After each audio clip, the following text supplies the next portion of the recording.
Assalamualaikum warahmatullahi wabarakatuh. Alhamdulillah wassalatu wassalamu ala rasulillah wa ala alihi wa sahbihi wa man tabi'ahu wa mawala. Yang sama-sama kita hormati Ketua Forum Dakwah Perbatasan beserta seluruh pengurus. Hadir juga bersama kita pada kesempatan ini Bapak anggota DPR RI, Bapak anggota DPD, guru-guru kita alim ulama, wa akhussu bidzikri Al-Mukarram Tengku Bukhari, para asatis yang tak dapat saya sebut satu persatu, semuanya insya Allah dimuliakan Allah Subhanahu wa ta'ala. Amin ya rabbal alamin. Mudir Ma'had Darul Amin Al-Mukarram Ustadz Mukhlisin Deski, terima kasih banyak, jazakumullah khairal jazak atas segala fasilitas yang sudah diberikan. Saya tidaklah menggurui guru-guru sekalian, saya hanya bercerita yang pernah saya alami. Mudah-mudahan cerita saya ini menjadi bagian dari muqaddimah dialog kita, karena nanti kita mungkin lebih banyak berdialog. Saya pulang ke Pekanbaru tahun 2008. Setelah itu ikut CPNS, menjadi dosen, mengisi tausiah rutin di Masjid Agung, di Masjid Raya, Islamic Center, hari-hari besar, Maulid Nabi, Isra Mi'raj, Nuzul Quran, I'tikaf, Tahun Baru Hijrah di kabupaten kota, 12 kabupaten kota se-Riau, berkeliling. Saya sampai pada zona aman, menikmati tausiah dan kajian selama bertahun-tahun di radio RRI, di televisi lokal, televisi TVRI Riau Kepri dan lain sebagainya, safari bersama bupati, wali kota, gubernur. Sampai akhirnya tahun 2016 saya dibawa oleh mahasiswa KKN ke desa Terasing, perbatasan antara Riau dan Jambi. Dari Pekanbaru naik jalan darat 5 jam, setelah itu mobil ditinggalkan, naik perahu sampan selama 7 jam. Setelah sampai di dalam, berhadapan dengan masyarakat yang belum beragama alias animisme, dinamisme.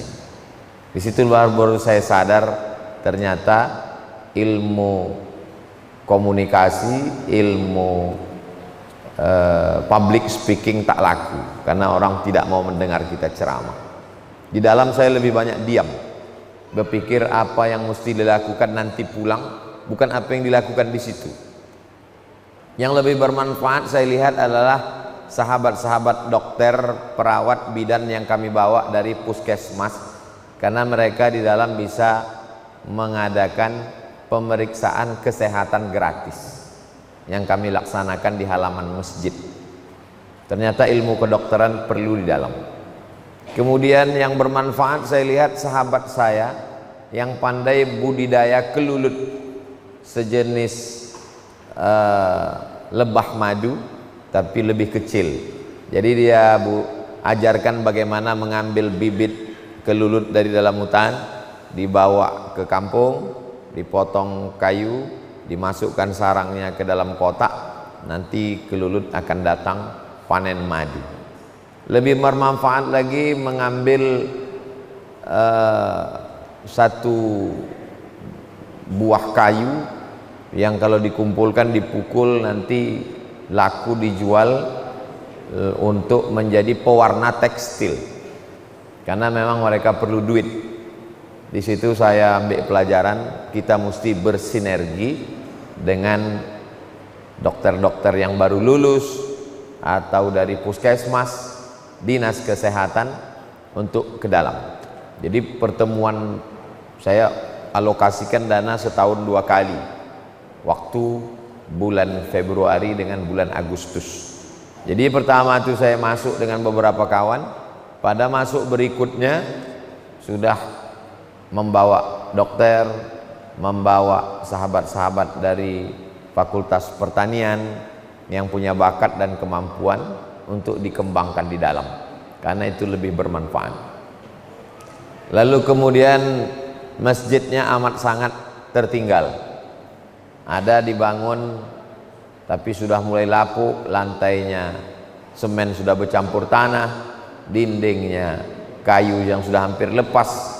Jadi program pertama yang kami lakukan waktu itu adalah merehab masjid supaya ketika datang bisa tidur di emperan masjid.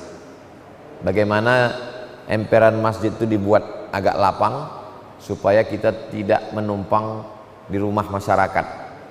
Jadi muslimnya minoritas, selebihnya adalah animisme dinamisme, sebagiannya sudah beragama tapi tidak menjalankan agama. Akhirnya saya presentasikan di Masjid Agung, saya ceritakan, saya ambil foto, saya tunjukkan melalui tayangan-tayangan video pengumpulan dana. Akhirnya kami pun masuk dan masjid itu diselesaikan oleh Lazis Lembaga Amil Zakat PLN. Lalu kemudian masjid itu pun selesai. Dalam perjalanan pulang, sebagian orang tua yang anaknya sekolah, mereka seperti menangis mengatakan, Ustadz Somad, tolong jangan tinggalkan anak-anak kami, karena kami tak mampu menyekolahkan mereka ke kota. Kalau mereka tinggal tetap sekolah di sini, akidahnya rusak, karena di sekolah itu dia wajib mengambil pelajaran yang tidak sesuai dengan agama kita. Pulang ke Pekanbaru, pikiran saya berkecamuk, mau tidur pun terpikir-pikir.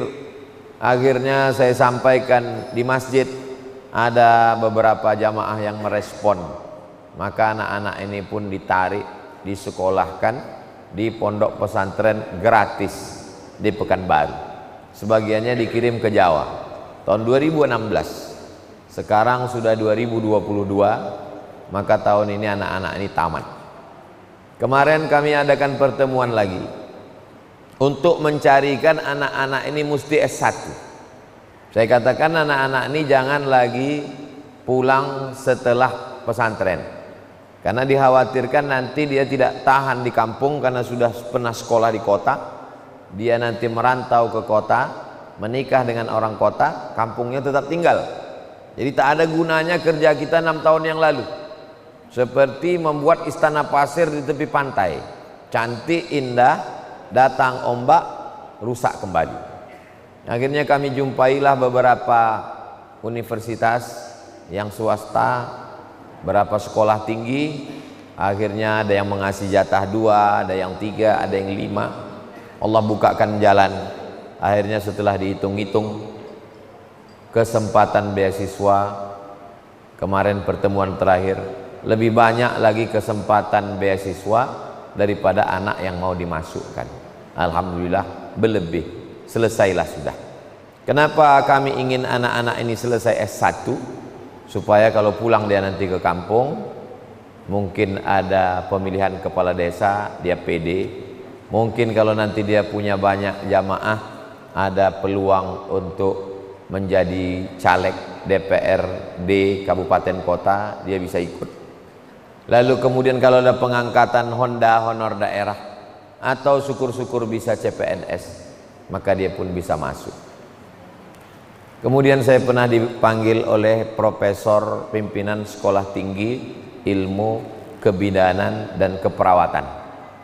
Saya nonton Ustadz videonya masuk ke dalam. Saya bilang, iya Pak, tolong Ustadz cari beberapa anak, kami berikan beasiswa untuk jadi bidan dan perawat. Kami amat sangat berterima kasih, karena dengan adanya bidan dan perawat, balik dia nanti ke dalam, maka orang tidak lagi pergi ke dukun beranak. Angka kematian ibu hamil dan anak-anak dapat ditekan. Alhamdulillah anak-anak ini sudah tamat dan pulang ke kampungnya. Tapi kita sebenarnya tidak pernah berpikir selesai. Setelah anak-anak ini ditarik, mesti S1. Sekarang anak-anak ini sudah kuliah, kita berpikir lagi. Saya ajak kawan-kawan memusyawarah, Anak ini kalau sudah S1 dia mesti pulang. Jadi kalau begitu kita mesti membangunkan sekolah di dalam. TK Quran, SD Quran, SMP Quran, SMA Quran, atau sanawiyah, atau pondok pesantren salafiyah, apapun nama lembaganya, bagaimana supaya mereka tak lagi jauh pergi sekolah. Setelah kita dirikan sekolah, kelasnya, tanahnya, gurunya, biayanya, maka anak-anak ini nanti pulang dia mesti punya rumah dinas. Bagaimana kita membuatkan rumahnya? Karena kalau dia pulang S1 dia tidak punya rumah, hilang harkat martabatnya di depan mata orang kampung, bicaranya tak didengar, dia tak pernah percaya diri. Apa kata orang? Masa S1 lama-lama sekolah pesantren 6 tahun, S1 4 tahun, 10 tahun merantau pulang susah juga. Maka kita mesti memikirkan paling tidak 3. Pertama, lembaga pengabdian, sekolah, pesantren, daya. Yang kedua, rumah dia. Yang ketiga, gaji pokoknya. Alhamdulillah setelah kami duduk bersama-sama, tak bisa sendirian. Yayasan, kami bersama sahabat-sahabat alumni Azhar membuat yayasan, namanya Yayasan Tabung Wakaf Umat. Kemudian kami ajak bekerja sama Lembaga Amil Zakat Dewan Dakwah, Lembaga Amil Zakat Infak Sodakoh PLN, bersama kawan-kawan. Kebetulan beberapa ketua Basnas Kabupaten Kota itu masih alumni Azhar atau kenalan dekat yang bisa diajak berdialog. Akhirnya di beberapa tempat yang sudah bisa mengirimkan guru, maka bisalah digaji sebanyak 2 sampai 2,5 juta per bulan. Beberapa yang sudah dibangunkan kelas sudah mulai berjalan, dan anak-anak yang sekolah sekarang ini itu nanti 4 tahun lagi nanti berarti mereka pulang. Mudah-mudahan dalam 4 tahun ini semua yang dicita-citakan bisa berdiri. Kenapa mesti anak-anak ini yang balik?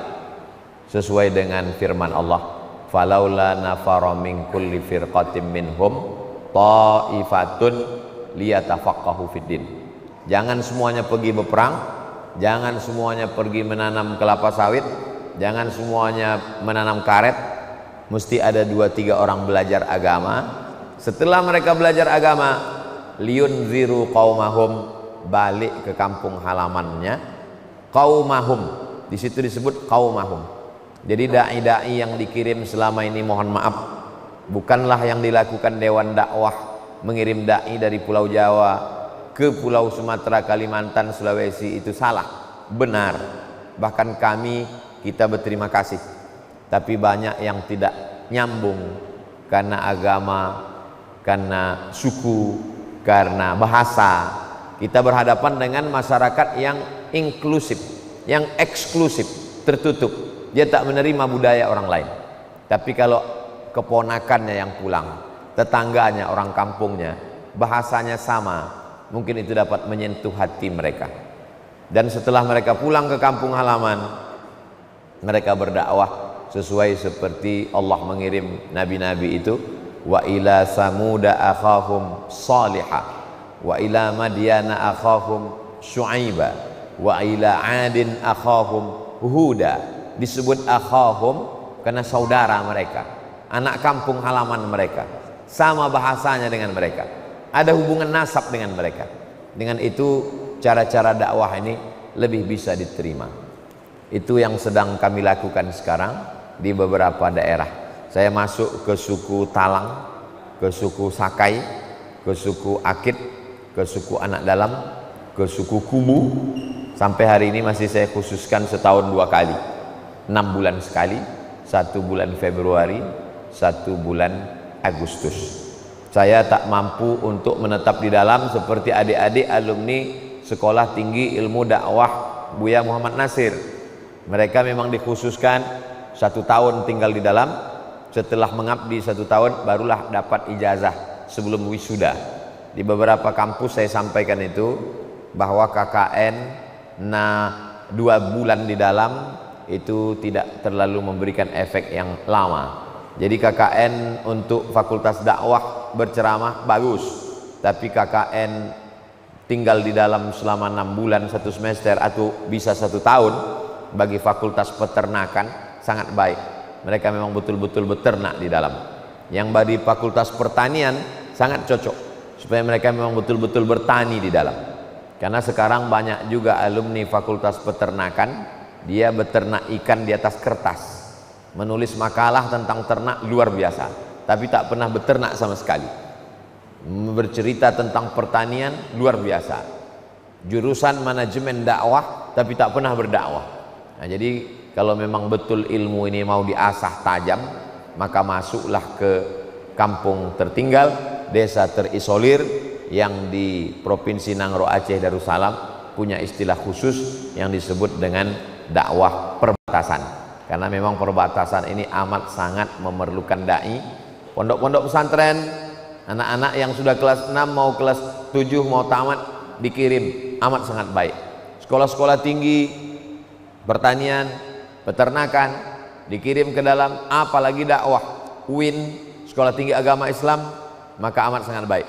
Ormas-ormas dari mulai Nahdlatul Ulama, Muhammadiyah, Al-Wasliyah, Tarbiyah Islamiyah, Matla'ul Anwar, Dewan Dakwah, itu kalau kita bersinergi bekerja sama, tentu saja orang-orang yang punya kekuasaan, yang tanda tangannya masih laku, yang masih bisa dipakai untuk mengeluarkan APBN dan APBD, maka ini kalau kita bersinergi bekerja sama, siapa di antara kita yang paling mulia? Inna akramakum indallah atqakum. Kita siapkan saja relnya, kita siapkan saja lokomotifnya, gerbong-gerbongnya, masinisnya boleh mati, tapi kereta api akan terus berganti. Berganti zaman, berubah masa, insya Allah dakwah ini akan terus. Islam ini tidak akan mati, janji Allah.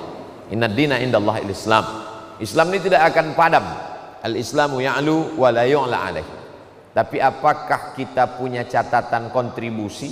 Apakah nama kita akan ada di dalam? Jadi kedatangan saya dilibatkan oleh forum dakwah perbatasan ini, andai dakwah ini terus berlanjut sampai hari kiamat, maka sedikit banyak saya Al-Fakir Abdul Somad mendapatkan, kata orang Melayu, menumpang tuah kepada sahabat-sahabat sekalian, karena pernah ikut memberikan sepatah dua patah kata demi untuk kemajuan ke depan. Bidang saya adalah bidang iklan, bidang endorse. Jadi apapun program yang ingin dibuat, pembangunan pondok pesantren, sumur bor, pembebasan tanah, beasiswa untuk anak tidak mampu, maka kita buatkan video sebanyak-banyaknya, kita share. Ada 1, 2, 3 hati yang terketuk, ada orang yang menonton dan melihat, dibukakan Allah pintu hatinya, menjadi amal jariah buat kita bersama. Dakwah tidak pernah berhenti, seperti tak pernah berhentinya pembangunan Masjidil Haram. Sampai hari ini masih tetap ada renovasi. Dakwah tak pernah mencapai puncak, karena kalau sudah mencapai puncak, setelah itu pasti turun. Kita akan terus berpikir berapa anak yang bisa kita selamatkan, berapa kampung yang bisa kita islamkan, berapa yang bisa kita kirim. Kalau hanya sekedar sampai ke dalam negeri, kita berpikir bagaimana mereka bisa kita kirim ke Al-Azhar melalui kawan-kawan dari Ikatan Alumni Timur Tengah.